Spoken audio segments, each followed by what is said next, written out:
É dia de participação, né, do especialista da área da Previdência Social. Como acontece toda semana, a gente sempre traz aqui um tema importante para você e, inclusive, a gente fica disponível para responder a sua dúvida, a sua pergunta. O telefone sempre fica na tela, 99326228, 99326228 é o telefone que você pode encaminhar a sua dúvida, a sua pergunta, porque a proposta do programa é sempre trazer aí uma orientação e uma dica importante aqui para você. E hoje, né, nós vamos falar sobre um tema extremamente importante. Vamos falar sobre os principais motivos de indeferimento junto à Previdência Social. Todo mundo fica chateado, né, quando tem um pedido de benefício indeferido, né? Mas é importante você ficar atento quanto a algumas dicas, né, que o programa vai trazer, porque isso pode fazer com que você tenha sucesso na hora de fazer um pedido junto à Previdência Social. Quem está comigo ao vivo aqui nos estúdios é o André. Vem para cá, André. Seja bem-vindo. Prazer te receber aqui mais uma vez. Olá, prazer, bom dia. Prazer estar aqui, telespectador. O André e o Eduardo estão sempre aqui ao vivo para poder trazer sempre uma dica, uma orientação para você, para responder também sua dúvida. É por isso que o telefone está sempre na tela, 99326228, 99326228. E hoje, claro que todo tema é importante, todo tema é bem-vindo, mas hoje é um dos temas mais importantes, né? Porque ninguém quer aí o indeferimento de um pedido quando junto à Previdência Social ingressa numa solicitação de benefício, né? Ninguém quer ter seu pedido ali indeferido, negado, né, para o INSS. A gente entra justamente querendo um benefício ali, né, buscando um benefício. Mas, infelizmente, né, o que acontece na prática é que a gente vê muitos indeferimentos pelo INSS. E hoje a gente vai conversar, né, sobre isso, né, os motivos ali de cada benefício, quais são os principais motivos de indeferimento pelo INSS e como você deve se precaver, né, para não incorrer nesse risco, né, de ter o seu pedido de benefício indeferido também, né. E o que é, no caso, um indeferimento de um pedido de benefício? Primeira coisa, quando você, no caso, né, entra ali com pedido, né, faz um requerimento ali perante o INSS de algum benefício, ao final o INSS vai proferir a decisão, uma conclusão desse processo, né? Ele analisou o seu caso, viu no caso, analisou se você preenche os requisitos e ao final vai dar uma decisão concedendo o seu benefício ou indeferindo, ou seja, negando o seu benefício, né? E a gente tem ali no caso 3 motivos, né? 3 causas que pode ocorrer esse indeferimento. A gente pode ter o motivo ali de não preencher os requisitos necessários ali do tipo de benefício, não preencher, e também pode ser, no caso, alguma falta ali do próprio segurado, ou seja, a pessoa ali não juntou uma certa documentação, não observou algum prazo, em razão disso, por conta, né, do próprio segurado, né, foi indeferido.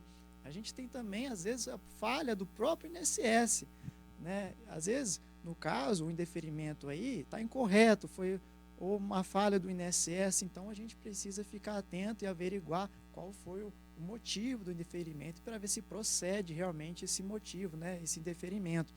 Então, a gente começa falando aqui, apresentando alguns dados, né? A gente tem o boletim estatístico da Previdência Social, o seu último estudo, né, que tem de 2022, mostrou que foram negados mais de 1 milhão, né, de pedidos de benefícios, somente nos 3 primeiros meses do ano, né, ali de maio de 2022. Isso a gente não teve depois de 2023 e 2024 informação, a gente tem de 2022.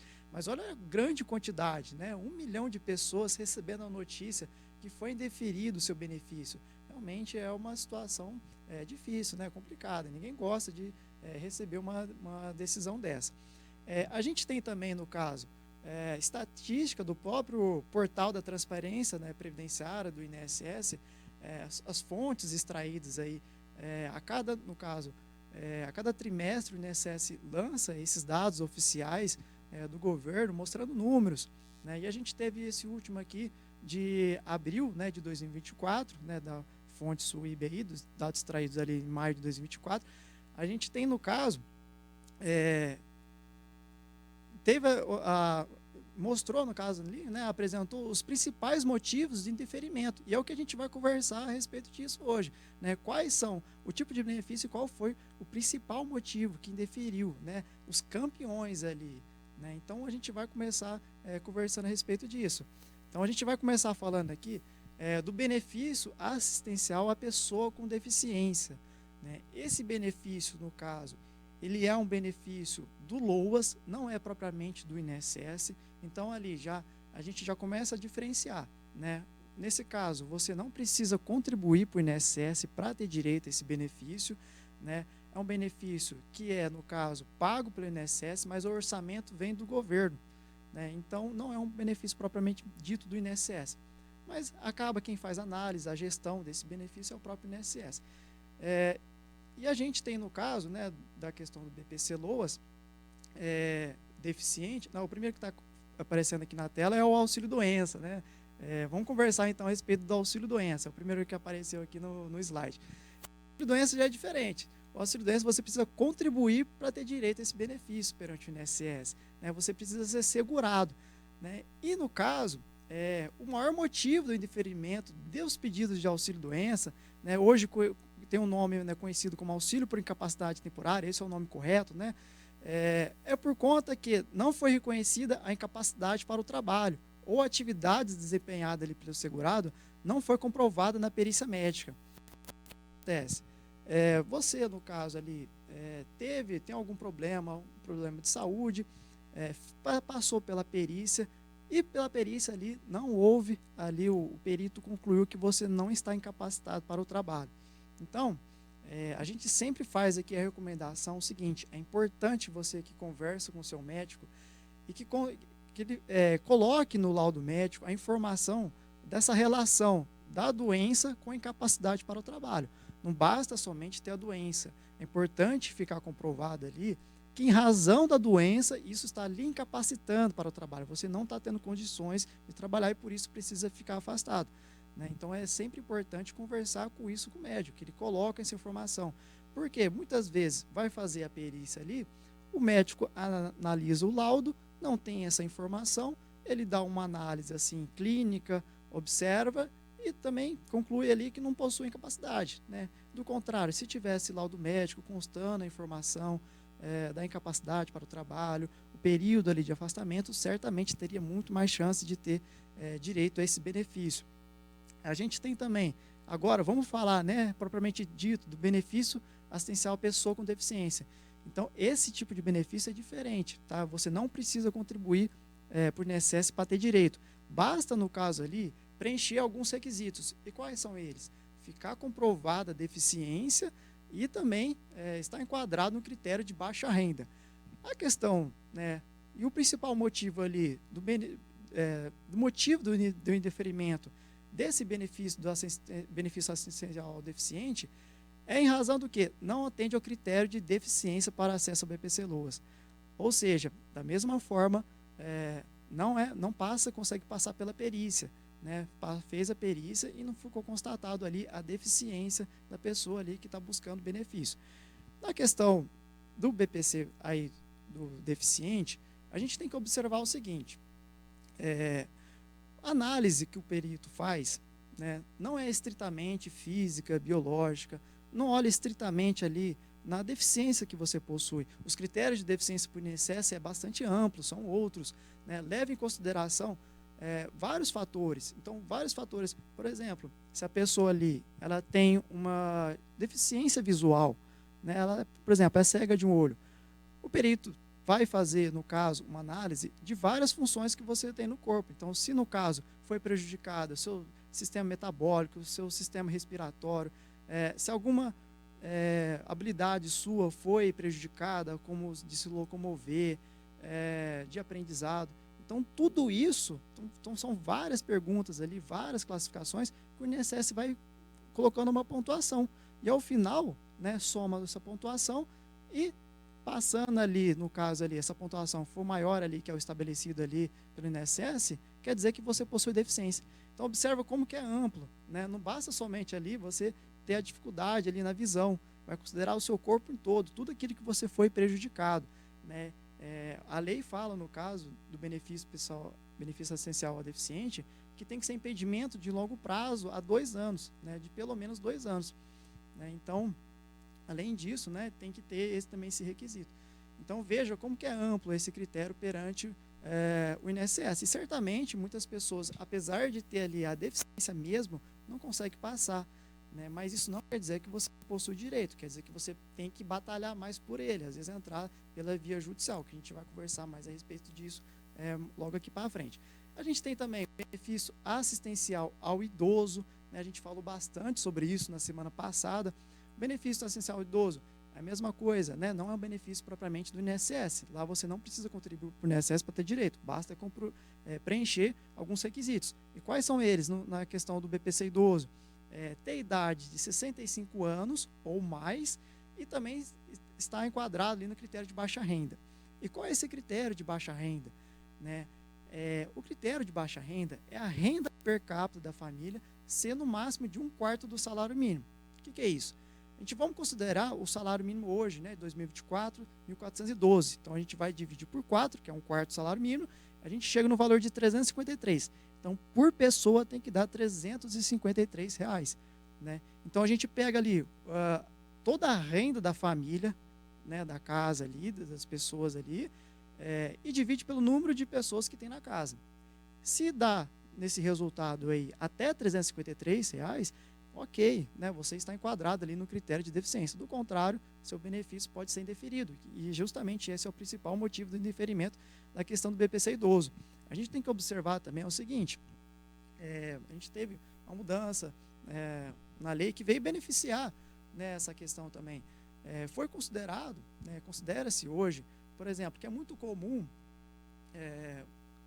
por exemplo, um casal, né, de idosos, o homem sempre trabalhou e a mulher ficou dedicada aos serviços do lar, da casa. Então, o marido ali consegue uma aposentadoria e a mulher não consegue nenhum direito, benefício, né, o INSS, porque nunca trabalhou, nunca contribuiu para o INSS. E resta ali o BPC o idoso, né? Como nunca contribuiu, resta o BPC idoso. E no caso, por exemplo, o valor do benefício da aposentadoria do marido ser ali no caso de um salário mínimo, já fazendo essa conta, já não bate o 353 ali por pessoa. Então, muitos pedidos de benefício eram indeferidos, né? Então, atualmente, a gente tem um entendimento que, no caso, o valor de aposentadoria, de benefício, né, do INSS, até um salário mínimo, e no caso, o marido ali ser 65 anos de idade, possuir 65 ou mais, não inclui no cálculo, tá? Então, não vai levar em consideração o valor da aposentadoria do marido ali, no caso, para fazer o cálculo para se enquadrar no baixa renda. Então, nesse exemplo que eu dei, como não vai incluir no cálculo, fica como zero, né, esse cálculo e pode ter o direito e benefício. Então, essa lei veio aqui beneficiar muitas pessoas e veja se isso não é o caso ali de você, se você não conhece uma pessoa que está nessa situação. A gente tem também, no caso, em relação ao benefício pensão por morte, o principal motivo é a não comprovação do vínculo de companheiro. Ou seja, né, aquelas pessoas que se relacionaram, tiveram um vínculo ali conjugal, mas nunca casaram no cartório, né, nunca casaram no papel, tem ali a certidão de casamento. Porque na pensão por morte, bastando, se no caso a pessoa é cônjuge, casado, no papel, tudo certinho, basta somente a certidão de casamento e já comprova o vínculo, né, conjugal. Né, e com isso, tranquilamente, consegue a pensão por morte, né, fica caracterizado ali a questão de dependente.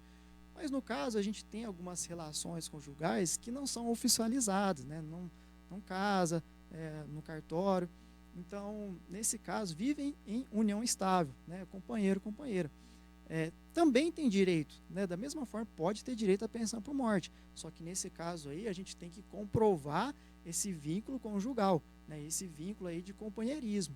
Né, e esse é o principal motivo de indeferimento do INSS, né, porque muitas pessoas não conseguem comprovar esse vínculo. Né. E como que faz para comprovar esse vínculo de companheiro? Primeiramente, o INSS exige que essa união estável seja mais de 2 anos, né, que essa relação conjugal seja por mais de 2 anos. Então, ele vai exigir uma prova nos últimos 2 anos ali, desde a data do falecimento do companheiro, e uma prova mais antiga, né, além desses 2 anos. Então, são necessárias no mínimo 2 provas, no período até 2 anos anteriores e uma prova mais antiga. E o que acaba assim, quais são os tipos de prova que comprova esse vínculo, né, esse vínculo de companheirismo? A gente tem, por exemplo, o filho que foi havido em comum, né, desse casal. Então, certidão de nascimento desse filho, já basta já é né, uma prova. A gente tem também, por exemplo, prova do mesmo domicílio, conta de energia está no nome de um, conta de água está no outro, né, e lá consta como o mesmo domicílio, dependência do mesmo plano de saúde, a pessoa está incluída ali também no imposto de renda. Então, são várias provas ali que você pode fazer para comprovar esse vínculo de companheirismo. E o que acaba muito acontecendo é que, infelizmente, a pessoa ali não tem, né, não possui a prova, né, não guarda a documentação, porque o INSS exige a documentação. Muitas pessoas acham ali que vai juntar as fotos ali da pessoa, né, do casal ali, e acham que vai conseguir, mas o INSS não considera as fotos. Tá? O INSS não vai aceitar as fotos, tem que ser comprovar a partir de documentalmente, né, a partir de documentos. Mas isso não quer dizer, né, se você não conseguir comprovar, não tem prova, somente fotos e testemunha, certamente o INSS não vai conseguir, mas depois, pela via judicial, pode ser que você consiga, tá ok? Passando, né, a gente tem agora em relação à aposentadoria, né, o principal motivo, né, em relação à aposentadoria é que não possui tempo ou idade suficiente para a concessão do benefício após a reforma da Previdência.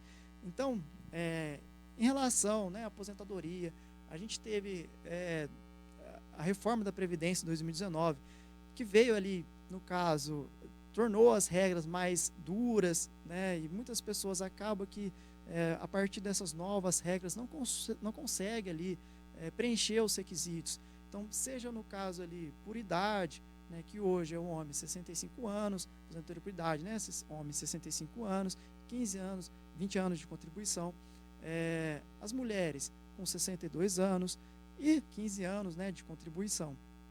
E nas regras, no caso ali, após pelas regras por tempo de contribuição, então a gente falei da regra né, por idade, né, aposentadoria por idade. Agora, a regra da aposentadoria por tempo de contribuição, antes de 2019, não se exigia uma idade mínima para a aposentadoria.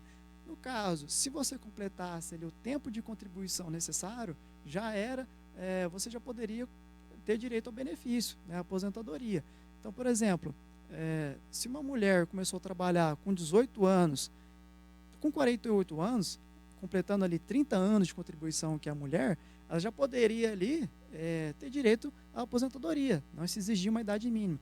Do contrário, né, agora, hoje em dia, depois da reforma da Previdência, esse tempo de contribuição exige uma idade mínima. Então, não basta somente preencher o tempo ali de contribuição. Mulheres de 30 anos, por exemplo, tem que ter uma idade mínima. E qual que é a idade mínima hoje para as mulheres? Tem que ter ao menos 58 anos, em 2024, 58 anos e 6 meses de idade e, além disso, ter 30 anos de contribuição.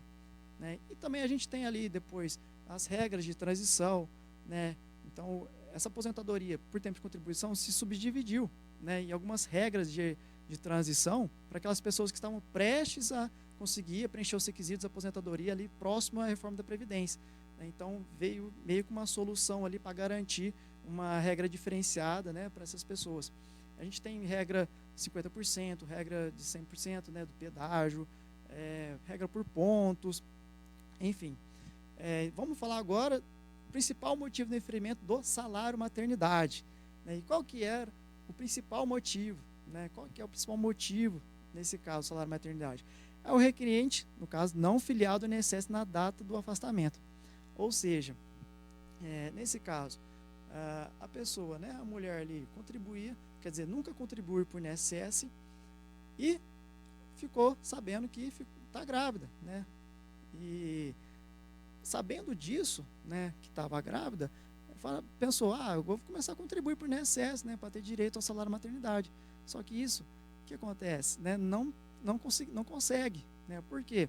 Porque tem que ter, no caso ali, primeiro, 10 meses de carência, né, e além disso, no caso, ela teria que ter a qualidade segurado antes, né, de estar grávida.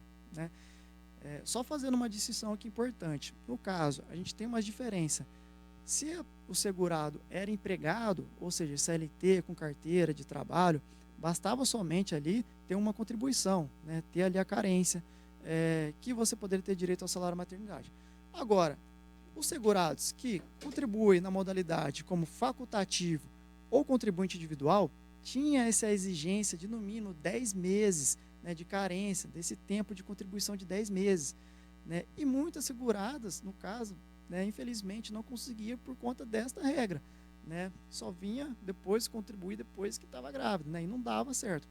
Só que a notícia boa que agora eu tenho para falar para vocês é que isso mudou, né, a questão de 3 meses atrás.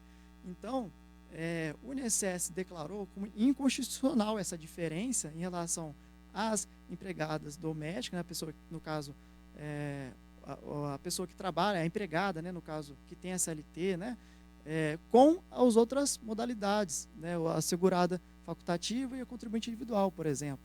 Então, ele falou, o INSS decidiu que isso é inconstitucional, essa diferença, e que tem que ter tratamento de igual, ou seja, então, como que está o entendimento hoje? Basta somente a segurada ali ter a qualidade de segurado, ou seja, então basta somente ter uma contribuição em dia, né, para você resgatar a sua qualidade de segurado e assim ter direito ao salário maternidade. Então veja que isso foi uma conquista, né?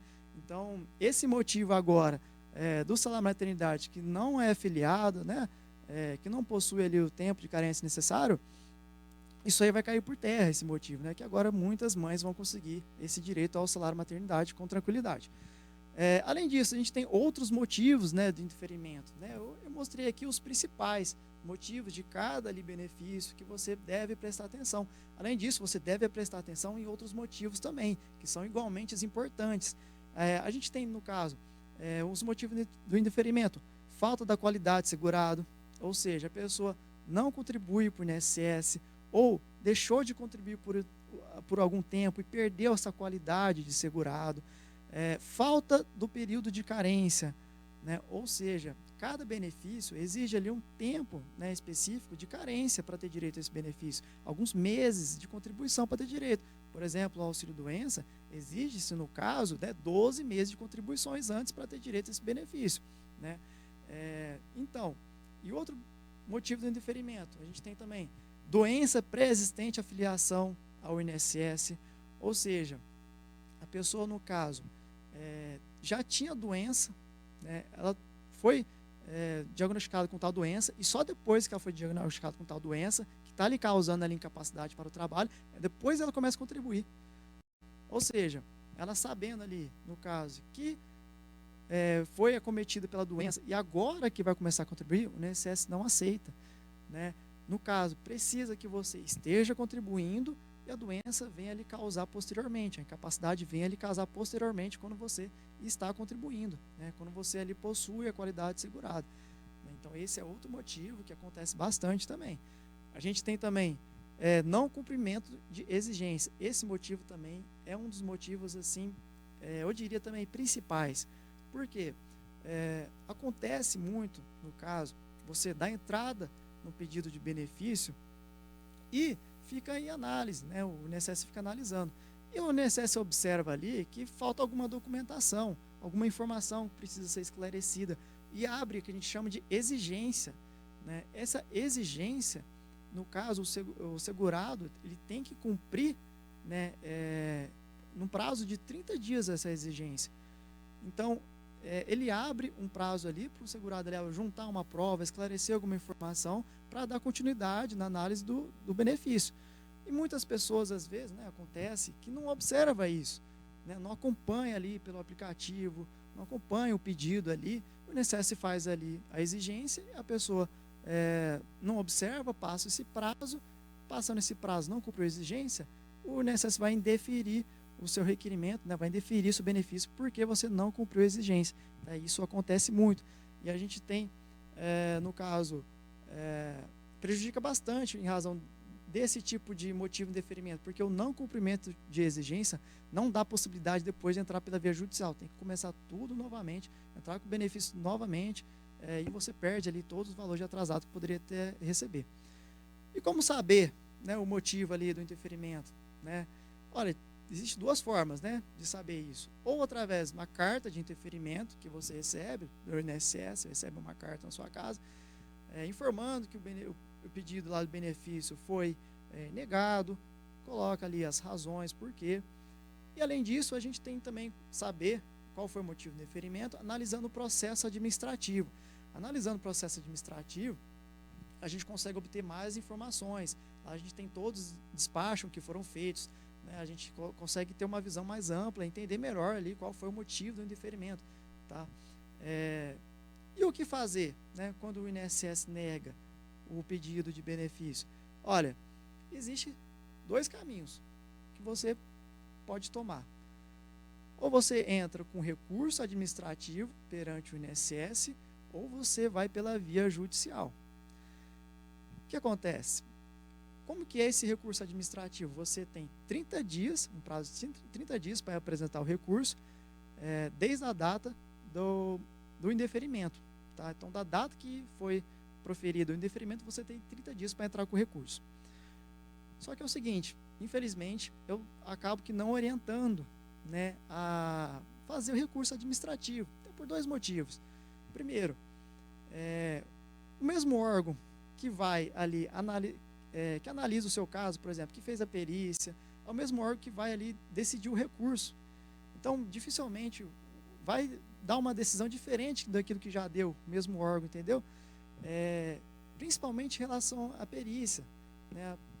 Se a pessoa ali fez a perícia, não foi comprovada a doença ou deficiência e depois entra com o recurso, olha, eu diria que 98% dos casos você não consegue reverter, principalmente porque o segurado ele não apresenta nenhuma justificativa, né? Não tem um conhecimento assim mais técnico, às vezes ali também para discutir a justificativa, apresentar algum motivo, né?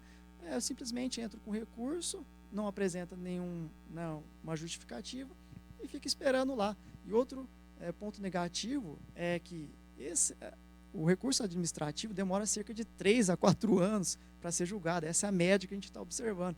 Então, imagina lá, você entrar com recurso, só daqui 3, 4 anos que você vai ter a decisão.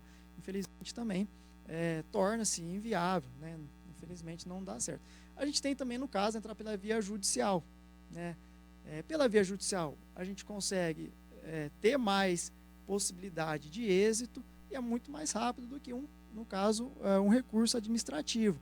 Na via judicial, por exemplo, se o benefício foi negado por não reconhecimento de uma deficiência, existe a possibilidade depois na via judicial a gente fazer uma perícia novamente e agora com essa perícia indicar um médico especialista na doença. Então veja como que consegue mais possibilidade de dar certo.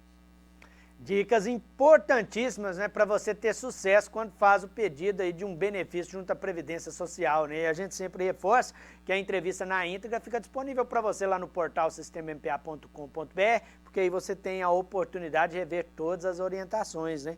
E antes, claro, né, a gente sempre enfatiza também que você pode participar através do nosso telefone 99326228. Eu já tenho aqui algumas perguntas, vou transferir para o doutor André. A primeira pergunta, doutor André, ele quer saber o seguinte: pode acumular a contribuição de um vínculo empregatício com a contribuição do MEI? Isso ajuda no cálculo de uma aposentadoria, por exemplo?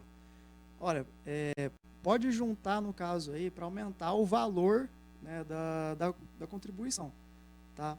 Então, você pode ter a possibilidade aí de somar, no caso que você recebe ali do MEI, né, do que foi o valor que você ofere desse MEI, e do que você trabalha, tá? Então, com isso, você consegue ali ter o valor aumentado, né, do valor de contribuição. E tem a participação do Fernando também. Uma mãe, né, que recebe BPC por causa de um filho com deficiência, ela pode pagar a Previdência de forma autônoma? Nome é o Fernando. O Fernando é o seguinte, a pessoa ali que recebe o benefício, né, o BPC LOAS para deficiente, no caso, é o filho que recebe? Ele está citando como exemplo uma mãe, né, mãe, que né? Ela tem aí o BPC, né, por causa de um filho com deficiência. Sim, o filho é deficiente, né? Então, é o seguinte, você pode sim contribuir, tá, para o INSS, tem que tomar muito cuidado, porque você diz contribuir como autônomo.